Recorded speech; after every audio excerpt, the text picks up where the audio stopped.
সবাইকে আমার মিনি ব্লগে অনেক অনেক স্বাগত। প্রতিদিনের মতো আজকেও আমি গিয়েছিলাম বোনের স্কুলে। আজকে বাইরের আবহাওয়াটা বেশ আরামদায়ক ছিল। আর এখানে আমি আর বোন জলজিরা খাচ্ছি। এত বড় হয়ে আমি এখনো জলজিরার নেশাটা সত্যি বলছি ছাড়তে পারিনি। তো তোমরাও কি জলজিরা খাও?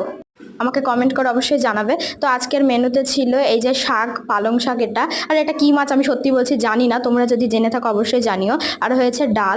এই যে দেখো, দেখতে পাচ্ছ পুঁই গাছটা কতটা বেড়ে গেছে। আর হঠাৎ বোন এসে বলছে ওর পায়ে নাকি লেগেছে। তো আমি বুঝতে পারছিলাম না, তো ও বলছিল ভিডিও করতে নাকি লেগেছে, তো বলতেও পারছে না কোথায় লেগেছে। তো যাই হোক, সেটার জন্য একটু মন খারাপ, বেশ অনেকখানিটা ছিঁড়ে গেছে। আর মা এখানে কাজ করছে, একটুখানি আটা চেলে নিচ্ছিল। আর আমি এই যে ব্যাগটা রোদে শুকোতে দিয়েছি, ওর কিন্তু জ্বলছিল, মানে ভালোই লেগেছিল কিন্তু। আর এই যে বাবাল কানের শ্যাম্পুটাও ও পুরো শেষ করে ফেলেছে।